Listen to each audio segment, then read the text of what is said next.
بسم اللہ الرحمن الرحیم۔ السلام علیکم۔ بیمار کا حال چال پوچھنا۔ نبی صلی اللہ علیہ وسلم نے فرمایا کہ اللہ قیامت کے دن فرمائے گا کہ اے بنی آدم، میں بیمار ہوا اور تو میری عیادت کو نہ آیا۔ میں نے تجھ سے کھانا اور پانی مانگا مگر تو نے مجھے کچھ بھی نہیں دیا۔ بندہ کہے گا، اے اللہ تو بیماریوں سے پاک اور محتاجی سے پرے ہے، میں تیری تیمارداری کیسے کرتا؟ اللہ فرمائے گا کہ میرا فلاں بندہ بیمار پڑا تھا، تو اس کا حال چال کے لیے نہیں گیا۔ میرے فلاں بندے نے کھانا اور پانی مانگا، تو نے اسے کھانا پانی نہیں دیا۔ کیا تجھے معلوم نہ تھا کہ یدی تو میرے بندے کی عیادت کرتا تو مجھے اس کے پاس پاتا، یدی اسے کھلاتا پلاتا تو میری جانب سے بہت بڑا درجہ پاتا؟ نبی صلی اللہ علیہ وسلم نے یہ بھی فرمایا کہ جو بیمار کو پوچھنے جاتا ہے، آسمان سے ایک فرشتہ آواز دیتا ہے کہ تجھے دنیا و آخرت میں خوشی ہو، تیرا چلنا اچھا ہو اور تو نے جنت میں بڑا درجہ حاصل کیا۔ یا یہ بھی فرماتا ہے کہ جو آدمی کسی بیمار کی عیادت کو صبح جاتا ہے، اس کے لیے 70,000 فرشتے شام تک بخشش کی دعا مانگتے، اور جو آخری دن میں جاتا تو صبح تک دعا مانگتے رہتے ہیں۔ یہ بھی فرمایا کہ جو آدمی وضو کر کے روگی کی عیادت کرتا ہے، وہ 60 برس کی دوری تک جہنم سے دور رکھا جائے گا، اور جب تک بیمار کے پاس رہتا ہے اللہ کی رحمت میں ڈوبا رہتا ہے۔ کافر کی بھی عیادت کرنا صحیح ہے۔ نبی صلی اللہ علیہ وسلم نے اپنے کافر چچا ابو طالب اور دوسرے کافروں کی عیادت کی ہے۔ آپ غریب اور کمزور لوگوں کی عیادت کو بھی جاتے اور فرماتے تھے کہ جب تک آدمی بیمار کے پاس رہتا ہے، جنت کی ہوا کھانے میں ویست رہتا ہے۔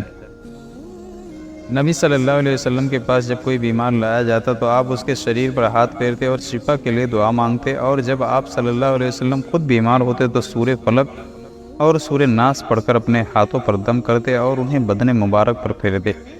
آپ درد والے کو فرمایا کرتے، درد کی جگہ ہاتھ رکھ کر 3 بار بسم اللہ پڑھ کر یہ دعا 7 بار پڑھتے، اعوذ بعزت اللہ و قدرتہ من شر ما اجید و احاذر۔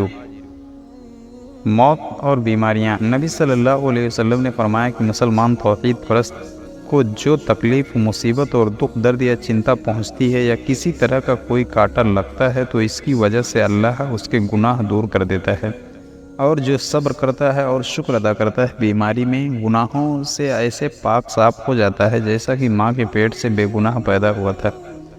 جو روگی مرنے کے قریب ہو، وہ کھانے کی کوئی چیز مانگے تو اسے دے دی جائے۔ صالح نیک مسلمان بیمار پڑھ کر عبرت حاصل کرتا ہے اور بعد کے گناہوں سے بچتا ہے، اور کپٹاچاری بیماری سے عبرت پکڑتا ہے، نہ گناہوں سے بچتا ہے۔ اللہ فرماتا ہے کہ مجھے جس بندے کو نجات دینی منظور ہوتی ہے، اس کے مال و اولاد پر مصیبت ڈال دیتا ہوں، دنیا میں تنگ روزی کر کے، بیماری کا شکار کر کے، گناہوں سے پاک صاف کر کے اٹھاتا ہوں۔ نبی صلی اللہ علیہ وسلم نے فرمایا، جو توحید پرست مسلمان بیمار ہو کر وفات پا جاتا ہے، وہ قبر کے عذاب سے بچتا ہے اور شہیدوں کے درجے میں مرتا ہے۔ مہاماری سے بھاگنے میں اتنا ہی گناہ ہے جتنا جہاد سے بھاگنے میں۔ جہاں مہاماری پھیلے اس جگہ صبر کرنے سے شہیدوں جیسا ثواب ملتا ہے۔ جو توحید پرست مسلمان مرغی پر صبر کرے، اس کی نسبت نبی صلی اللہ علیہ وسلم نے جنت کی خوشخبری دی ہے۔ مسلمان توحید پرست کا سفر میں مرنا شہادت ہے۔ اسی طرح مہاماری اور دستوں اور جلندروں کے روگ، یا اچانک پانی میں ڈوب کر، یا اونچی دیوار سے گر کر، یا درد پسلی کا شکار ہو کر، یا جہاد میں شریک ہو کر، یا آگ میں جل کر، یا گربھ کی حالت میں، یا بچہ جنتے سمے، یا بچے کو دودھ پلانے کی عمر میں مر جائے، یا کوئی آدمی ٹی بی سے مر جائے، یا مال کی حفاظت میں جان دے دے، یا گھر پر ہی ہتھیاروں دوارا شہید ہو جائے، یا جسے شیر پھاڑ دے، یا سانپ ڈس لے، یا کوئی خطرناک کیڑا کاٹ لے، ان سب قسم کے لوگوں کی یہ توحید پر خاتمہ ہو تو شہید کے حکم میں ہے، مطلب شہیدوں جیسا ثواب پائیں گے۔ خاص کر اس اشانتی و خراب دور میں حدیثوں پر چلنے والوں کو 100 شہیدوں کا ثواب ملے گا، جیسا کہ نبی صلی اللہ علیہ وسلم نے فرمایا ہے، جو لوگ حدیث کے انکاری ہیں وہ ہمیشہ اس مہان ثواب سے محروم ہیں۔ جو لوگ صحیح طور پر شہید ہیں، انہیں مرنے کے بعد غسل دینا اور ان کے جنازے کی نماز پڑھنا ضروری ہے، جیسا کہ حضرت عمر رضی اللہ عنہ شہید ہونے کے باوجود غسل دیے گئے، کفنائے گئے، اور صحابہ نے ان کے جنازے کی نماز بھی پڑھی۔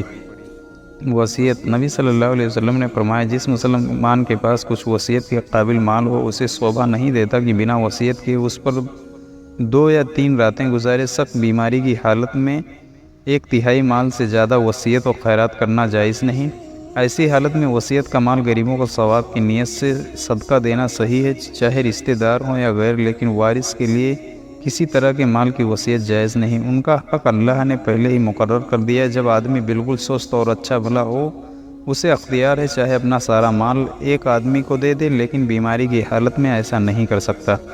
مرنے والوں کو نصیحت: جس سمے کوئی مسلمان مرنے کے قریب ہو، اسے قبلے کے رخ لٹا دیں اور سورہ یاسین سنائیں اور اس کے پاس بیٹھ کر اونچی آواز سے کلمہ پڑھیں، لیکن مرنے والے کو مجبور نہ کریں کہ وہ بھی کلمہ پڑھے۔